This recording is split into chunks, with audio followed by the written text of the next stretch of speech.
Hello friends, welcome to Raji's vlogs. ഇന്നത്തെ വീഡിയോയിലേക്ക് എല്ലാവർക്കും സ്വാഗതം. ഇന്ന് നമ്മൾ നോക്കുന്നത് 2020 യൂട്യൂബ് തുടങ്ങാൻ പറ്റിയ ഒരു സമയമാണോ എന്നുള്ളതാണ്. ഏറ്റവും ഷോർട്ടായിട്ടുള്ള ആൻസർ ആണ് എന്നുള്ളതാണ്. ഇതിന് റീസണായിട്ട് ഞാൻ പറയുന്നത് എന്താണെന്ന് വെച്ചാൽ, ഇതിപ്പോൾ ഞാൻ വേറെ എങ്ങും നോക്കി കണ്ടുപിടിച്ച കാര്യങ്ങളല്ല, നമ്മുടെ മനസ്സിൽ തോന്നുന്ന കുറച്ച് കാര്യങ്ങൾ, അല്ലെങ്കിൽ നമ്മൾ 3 വർഷമായിട്ട് യൂട്യൂബ് ചെയ്യുന്നു, അതിൻ്റെ ഒരു എക്സ്പീരിയൻസിൻ്റെ വെളിച്ചത്തിൽ ചെയ്യുന്നൊരു വീഡിയോ ആണ്. അപ്പോൾ ആദ്യമായിട്ട് എനിക്ക് പറയാനുള്ളത്, ഇപ്പം എൻ്റെ ചാനലൊക്കെ തുടങ്ങിയ സമയത്താണെങ്കിൽ ഒരു എക്സ്പോഷർ കിട്ടാനായിട്ട് വളരെ പാടായിരുന്നു. അതായത് നമ്മൾ ഡെയിലി വീഡിയോസ് ഇട്ടിരുന്നെങ്കിൽ, അതായത് വീഡിയോ തുടങ്ങിയ ആ സമയത്ത് ഞാൻ ഏകദേശം എനിക്കൊന്ന് 6 മാസത്തോളം ഡെയിലി അല്ലെങ്കിൽ 2 ദിവസത്തിൽ ഒരു വീഡിയോ എങ്കിലും ഇട്ടിരുന്നു. എന്നിട്ടും നമുക്കൊരു നല്ല എക്സ്പോഷർ ഉണ്ടാക്കി എടുക്കാനായിട്ട് ഒത്തിരി ടൈം എടുത്തു. പക്ഷേ നിങ്ങൾക്കറിയാം, അതിനിടയ്ക്ക് തന്നെ യൂട്യൂബിൻ്റെ അൽഗോരിതം എപ്പോഴും അവർ ചേഞ്ച് ചെയ്യുന്നുണ്ട്, ഇമ്പ്രൂവ് ചെയ്യുന്നുണ്ട്. അപ്പോൾ എനിക്ക് തോന്നുന്നു ഇപ്പോൾ ലേറ്റസ്റ്റ് അൽഗോരിതമാണ്. നിങ്ങളിപ്പോൾ യൂട്യൂബ് 2020 യൂട്യൂബ് ചാനൽ തുടങ്ങിയാൽ നിങ്ങൾ യൂസ് ചെയ്യുന്നത് യൂട്യൂബിൻ്റെ ഏറ്റവും ലേറ്റസ്റ്റ് ആയിട്ടുള്ള അല്ലെങ്കിൽ അഡ്വാൻസ്ഡ് ആയിട്ടുള്ള അൽഗോരിതമാണ്. അപ്പോൾ പുതിയ ചാനലുകൾ, അതായത് ഇപ്പോൾ എൻ്റെ ചാനൽ വന്നു കഴിഞ്ഞിട്ട് വന്ന ചാനലുകൾ തന്നെയാണെങ്കിൽ അവരും പെട്ടെന്ന് ഒരു ഗ്രോത്ത്, മീൻസ് എൻ്റെ ചാനലിന് ആ തുടക്കത്തിലുണ്ടായിരുന്ന ആ സ്ലോ ഗ്രോത്തിനെക്കാട്ടും കുറച്ചും കൂടെ ഫാസ്റ്റായിട്ട് ഗ്രോത്ത് കിട്ടുന്നുണ്ട് എന്നാണ് എൻ്റെ ഒരു വിശ്വാസം. അപ്പോൾ അതൊരു റീസണാണ്. നിങ്ങൾക്ക് എപ്പോഴും ഒരു അപ്ഡേറ്റഡ് ആയിട്ടുള്ള അല്ലെങ്കിൽ ലേറ്റസ്റ്റ് ആയിട്ടുള്ള അൽഗോരിതം നിങ്ങൾക്ക് ലഭിക്കുന്നു, അതനുസരിച്ചുള്ള എക്സ്പോഷർ നിങ്ങൾക്ക് കിട്ടുന്നു. അതുപോലെ തന്നെ യൂട്യൂബിൻ്റെ ഒരു കഴിഞ്ഞ വർഷമുള്ള ഒരു പുതിയ പോളിസി, പുതിയതെന്ന് പറഞ്ഞാൽ ഏകദേശം കുറച്ച് നാളുകളായി, ഒരു വർഷത്തിനിടയ്ക്ക് അതൊരു പോളിസി എന്ന് പറഞ്ഞാൽ ചെറിയ യൂട്യൂബേഴ്സിന് കൂടുതൽ എക്സ്പോഷർ കൊടുക്കുക എന്നുള്ളതാണ്.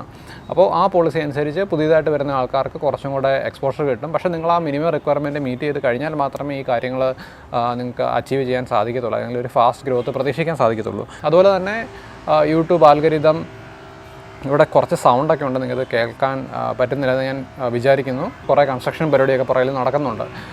എന്നിരുന്നാലും അതുകൊണ്ടാണ് ഞാൻ കഴിഞ്ഞ 1-2 ദിവസങ്ങളിൽ വീഡിയോ ഒന്നും ചെയ്യാതിരുന്നത്. ഞാൻ ഇപ്പോൾ വീഡിയോയുടെ ഫ്രീക്വൻസി പഴയ പോലെ തന്നെ കൊണ്ടുവരണമെന്ന് വിചാരിക്കുന്നുണ്ട്. എന്നിരുന്നാലും നമുക്ക് കണ്ടിന്യൂ ചെയ്യാം. അപ്പോൾ ഇതാണ് പുതിയ ആൽഗോരിതം അനുസരിച്ച് നിങ്ങളുടെ ചാനലിന് നല്ല എക്സ്പോഷർ കിട്ടാൻ സാധ്യതയുണ്ട്. അതുപോലെ ഇപ്പോൾ ഒട്ടനവധി ചാനലുകളും മലയാളികൾ യൂട്യൂബിനോട് ഓൾറെഡി വളരെ അഡ്ജസ്റ്റഡ് ആണ്. എനിക്ക് തോന്നുന്നു ടി വിയിൽ വീഡിയോ കാണുന്നതിനെക്കാട്ടും കൂടുതൽ യുവാക്കളൊക്കെ, അല്ലെങ്കിൽ കുക്കറി പോലുള്ള പ്രോഗ്രാംസൊക്കെ താല്പര്യമുള്ള ആൾക്കാർ കൂടുതലും യൂട്യൂബാണ് കാണുന്നത്. സത്യം പറഞ്ഞാൽ എൻ്റെ 65 വയസ്സുള്ള അമ്മയ്ക്കും പുള്ളിക്കാരത്തെയും മിക്കപ്പോഴും യൂട്യൂബിലൊക്കെ എന്തെങ്കിലും അങ്ങനത്തെ കാര്യങ്ങൾ, കുക്കറി അല്ലെങ്കിൽ ബൈബിൾ റിലേറ്റഡായിട്ടുള്ള പ്രസംഗമോ അങ്ങനത്തെ പരിപാടിയൊക്കെ കണ്ടുകൊണ്ടിരിക്കും. അപ്പോൾ യൂട്യൂബിന് ടി വി കാണുന്നതിനെക്കാട്ടും കൂടുതൽ എനിക്ക് തോന്നുന്നു എല്ലാ ആൾക്കാരും ഇതൊക്കെയാണ് കാണുന്നത്. ആ രീതിയിലും നല്ലൊരു ടൈമാണ് യൂട്യൂബ് തുടങ്ങാനായിട്ട്. നിങ്ങൾക്ക് ഇഷ്ടം പോലെ വ്യൂവേഴ്സിനെ കിട്ടും. ഇപ്പോൾ ഞാൻ തുടങ്ങിയ ടൈമിലാണെങ്കിൽ നമുക്ക് കൂടുതൽ ആൾക്കാരും ടി വിയിലായിരുന്നു കോൺസെൻട്രേറ്റ് ചെയ്തിരുന്നത്. യൂട്യൂബ് കേരളത്തിലൊക്കെ ഒന്ന് കയറി വരുന്ന ഒരു ടൈമായിരുന്നു. അപ്പോൾ ഇങ്ങനെ 2 റീസൺസ് ഞാൻ നിങ്ങളോട് പറഞ്ഞു. ഈ 2 റീസൺസിൽ നിങ്ങൾക്ക് യൂട്യൂബിൽ പിടിച്ച് കയറാം. പിന്നെ വേറൊരു കാര്യം, നിങ്ങൾ യൂട്യൂബ് സ്റ്റാർട്ട് ചെയ്യുന്ന ടൈമിൽ ഫ്രീക്വൻസി നല്ല രീതിയിൽ, നല്ല ഫ്രീക്വൻസിയിൽ നിങ്ങൾ അപ്ലോഡ് ചെയ്തുകൊണ്ടേയിരിക്കണം. അതുപോലെ തന്നെ തുടങ്ങിയ സമയത്ത് മാത്രമല്ല, ഏകദേശം ഞാനിപ്പോൾ 3 വർഷമായെങ്കിൽ എൻ്റെ ആ അപ്ലോഡ് ഫ്രീക്വൻസി കുറഞ്ഞപ്പോഴത്തേക്കും തന്നെ നമ്മളുടെ ടോട്ടൽ ഒരു ഗ്രാഫ്, വ്യൂസിൻ്റെ ഗ്രാഫ്സ്, കൗണ്ട്, അങ്ങനെയുള്ള കാര്യങ്ങളൊക്കെ കുറയും. വീക്കിലി ഒരു വീഡിയോ ഇട്ടാലും, മുൻപ് ഞാൻ വീക്കിലി 3 വീഡിയോ വെച്ചിട്ടിരുന്നു. ഇപ്പോൾ വീക്കിലി ഒരു വീഡിയോ വെച്ച് ഇടയ്ക്ക് ഞാൻ ഇട്ടു. ഇടയ്ക്ക് ഒരു 2 ആഴ്ച കൂടിയപ്പോഴൊക്കെയാണ് വീഡിയോ ഇട്ടത്. ആ ടൈമിലൊക്കെ നമ്മുടെ ആ പഴയ വീഡിയോസ് ഏകദേശം 200-നടുത്ത് വീഡിയോസ് ഉണ്ടെങ്കിലും, 200-300 തോന്നുന്നു, അത്രയും വീഡിയോസ് ഉണ്ടെങ്കിലും പുതിയ വ്യൂസ് നമുക്ക് വരുന്നില്ല. മീൻസ് പുതിയ വീഡിയോസ് എപ്പോഴും ഇട്ടുകൊണ്ടിരിക്കണം എന്നുള്ളതാണ് യൂട്യൂബിൻ്റെ ഒരു ഇത്. നിങ്ങൾ യൂട്യൂബ് ഒരു തൊഴിലായിട്ട് എടുക്കാൻ ആഗ്രഹിക്കുന്ന ആൾക്കാരാണ്. യൂട്യൂബിൽ നിന്ന് വരുമാനം ഉണ്ടാക്കുന്ന ഒത്തിരി ആൾക്കാരുണ്ട്. പിന്നെ ഫോറിൻ അല്ലെങ്കിൽ ഇംഗ്ലീഷ് ചാനലുകളൊക്കെ അപേക്ഷിച്ച് നോക്കിയാൽ നമുക്ക് വരുമാനം വളരെ കുറവാണ്. ഞാനിപ്പോൾ കഴിഞ്ഞ ദിവസം ഒരു വീഡിയോ കണ്ടത്, ഒരു 50,000 സബ്സ്ക്രൈബേഴ്സ് ഉള്ളൊരു ചാനലിന്, യൂട്യൂബ് ചാനൽ ഏകദേശം $7,000 ഇംഗ്ലീഷ് ചാനൽ ഉണ്ടാക്കുന്നത്. അത് അമേരിക്കയിൽ തന്നെയുള്ള ഒരാൾ ചെയ്യുന്ന ഒരു ചാനലാണ്. അദ്ദേഹം അതിൻ്റെ ബാക്ക് എൻഡൊക്കെ കാണിച്ചു. അപ്പോൾ നമുക്ക് മലയാളത്തിൽ ഒരു 50,000 ഉണ്ടെങ്കിലും നമുക്ക് ഒരിക്കലും ഈ 7,000 പ്രതീക്ഷിക്കാൻ സാധിക്കത്തില്ല. അപ്പോൾ അതിൻ്റെ മെയിൻ റീസൺ എന്താണെന്ന് വെച്ചാൽ, നമ്മുടെ യൂട്യൂബ് ചാനൽ വരുന്ന അഡ്വർടൈസ്മെൻറ്റ് ഇന്ത്യൻ അഡ്വർടൈസ്മെൻറ്റുകളാണ്. അപ്പോൾ ഇന്ത്യൻ അഡ്വർടൈസ്മെൻറ്റുകൾക്ക് എന്തായാലും അമേരിക്കൻ അഡ്വർടൈസ്മെൻറ്റിൻ്റെ ഒരു പേയ്മെൻറ്റ് കിട്ടത്തില്ല. അപ്പോൾ അതുകൊണ്ട് നമ്മളുടെ ആ ഇന്ത്യൻ കറൻസിക്ക് അനുസരിച്ചുള്ള ഒരു പേയ്മെൻറ്റ് നമുക്ക് കിട്ടത്തുള്ളൂ. അപ്പോൾ 50,000 ഉള്ള ആൾക്കാർക്കും വലുതായിട്ടൊന്നും യൂട്യൂബിൽ നിന്ന് പ്രതീക്ഷിക്കേണ്ട എന്ന് പറയാം. അതിൻ്റെ കൂടെ തന്നെ എനിക്ക് പറയാനുള്ളൊരു കാര്യം, നിങ്ങൾക്ക് യൂട്യൂബിൽ നിന്ന് അല്ലെങ്കിൽ തന്നെ നിങ്ങൾ പുതിയൊരു ബിസിനസ് തുടങ്ങാൻ ആഗ്രഹിക്കുന്നെങ്കിൽ അതിന് സൈഡായിട്ടൊരു യൂട്യൂബും കൂടെ, അല്ലെങ്കിൽ ഒരു യൂട്യൂബ് ചാനലൂടെ കൊണ്ടുപോയാൽ നല്ലതാണ്. ഞാനങ്ങനെ പറയാൻ കാരണം, ഇപ്പോൾ എൻ്റെ ഒരു ബിസിനസ് അല്ലെങ്കിൽ ഇപ്പം നമ്മുടെ കൂടെ ഏകദേശം 5 പേര് വർക്ക് ചെയ്യുന്നുണ്ടെന്ന് നിങ്ങൾക്ക് അറിയാം, ഫോട്ടോഗ്രാഫേഴ്സ്. അവരെ കിട്ടിയത് തന്നെ എനിക്ക് യൂട്യൂബിനകത്ത് കൂടെയാണ്. അപ്പോൾ സത്യം പറഞ്ഞാൽ അവരുടെ ആ ഒരു ചെറിയൊരു ഇൻവെസ്റ്റ്മെൻറ്റിലാണ് ഞങ്ങൾ ഈ ഒരു ഒരാൾ ചെയ്തിരുന്ന വർക്ക് ഇപ്പോൾ 5 പേര് ചെയ്യുന്നത്.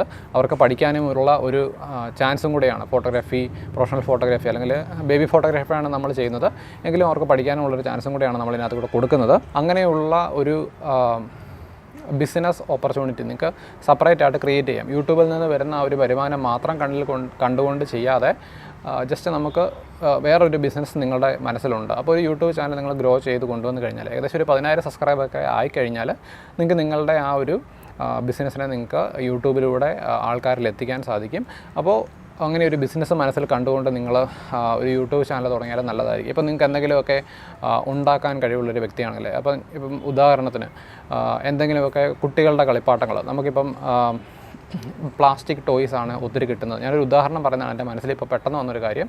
അപ്പോൾ നിങ്ങൾക്ക് വുഡൻ അല്ലെങ്കിൽ തടി കൊണ്ട് ചെറിയ പഴയ രീതിയിലുള്ള കുട്ടികളുടെ കളിപ്പാട്ടങ്ങളൊക്കെ ഉണ്ടാക്കാൻ അറിയാമെങ്കിൽ നിങ്ങൾക്ക് അത് ബേസ് ചെയ്തുകൊണ്ട് വേണമെങ്കിൽ ഒരു ചാനൽ സ്റ്റാർട്ട് ചെയ്യാം. ഇപ്പോൾ ഇത് കേട്ടുകൊണ്ട് ഒത്തിരി ആൾക്കാർ കേൾക്കുന്നുണ്ട്. അത് കേൾക്കുമ്പോൾ നിങ്ങളെല്ലാവരും സ്റ്റാർട്ട് ചെയ്ത് കഴിഞ്ഞാൽ അതൊരു പ്രശ്നമാകും.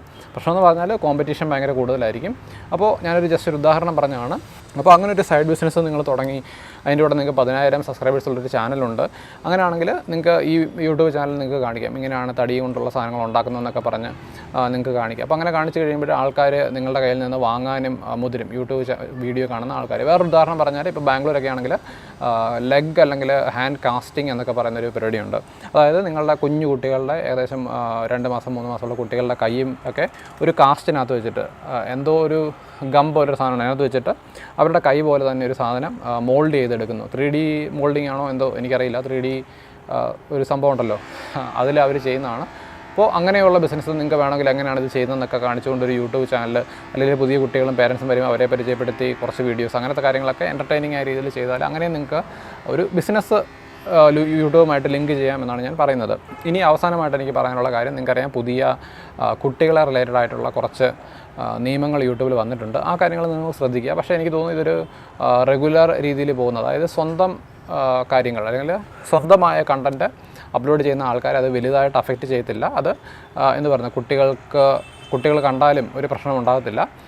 പക്ഷേ നിങ്ങൾ വേറെ എന്തെങ്കിലും ഒക്കെ കാര്യങ്ങൾ, കാർട്ടൂൺ റിലേറ്റഡ് ആയിട്ടുള്ള കാര്യങ്ങളോ അല്ലെങ്കിൽ വീഡിയോ ഗെയിംസിൻ്റെ കാര്യത്തിൽ ഇപ്പോഴും ഒരു ക്ലാരിറ്റി വന്നിട്ടില്ലെന്നാണ് എൻ്റെ ഒരു വിശ്വാസം. അല്ലെങ്കിൽ മുൻപൊരു വീഡിയോയിൽ ഇതിനെക്കുറിച്ച് ഞാൻ പറഞ്ഞിരുന്നു, ഈ നിയമങ്ങളെക്കുറിച്ചൊക്കെ പറഞ്ഞിരുന്നു. അപ്പോൾ അങ്ങനെയുള്ള പ്രശ്നങ്ങൾ നിങ്ങളുടെ തന്നെ എന്താ പറയുന്നത് പ്രോഡക്റ്റാണ്, നിങ്ങളുടെ തന്നെ പ്രോഡക്റ്റാണ് നിങ്ങളുടെ യൂട്യൂബ് വീഡിയോയിൽ. അതായത് ഇപ്പോൾ എൻ്റെ വീഡിയോ എന്ന് പറഞ്ഞാൽ ഫുൾ നമ്മൾ തന്നെ നിർമ്മിച്ച് വേറൊരാൾ പ്രൊഡ്യൂസ് ചെയ്തൊക്കെ സാധനം നമ്മൾ ഇൻക്ലൂഡ് ചെയ്യാതെ, ഇപ്പോൾ നമ്മൾ ട്രോൾ ചാനലൊക്കെ ആണെങ്കിൽ അവർക്ക് ഒത്തിരി സിനിമയുടെ പോർഷൻസും അങ്ങനെയുള്ള കാര്യങ്ങളൊക്കെ അവർ ഇൻക്ലൂഡ് ചെയ്യാറുണ്ട്.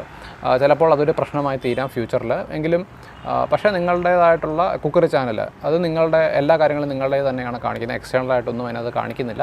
അപ്പോൾ അങ്ങനെയുള്ള ചാനലുകൾക്ക് ഈ കുട്ടികളുടെ ഈ നിയമങ്ങളൊന്നും ഒരു പ്രശ്നമാവില്ല എന്ന് ഞാൻ വിചാരിക്കുന്നു.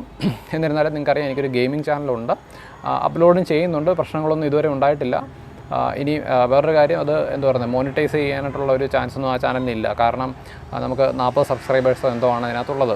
അപ്പോൾ ഇത്രയും കാര്യങ്ങളാണ് ഞാൻ പറഞ്ഞത്. ലാസ്റ്റത്തെ ആ ഒരു വാർണിംഗ് ആയിട്ടാണ് ഞാൻ ഈ കുട്ടികളുടെ ഈ നിയമത്തെക്കുറിച്ച് ഞാൻ നിങ്ങളെ അറിയിച്ചത്. അത് എല്ലാ യൂട്യൂബേഴ്സിനും ഒരു ഇമെയിലായിട്ട് കിട്ടിയിട്ടുണ്ട് എന്നുമാണ് എൻ്റെ വിശ്വാസം. അപ്പോൾ 2020 എന്തായാലും നിങ്ങൾക്ക് പറ്റിയ ഒരു ഇയറാണ്. ഈ ഒരു നിയമം മാത്രം നിങ്ങൾ ശ്രദ്ധിക്കുക.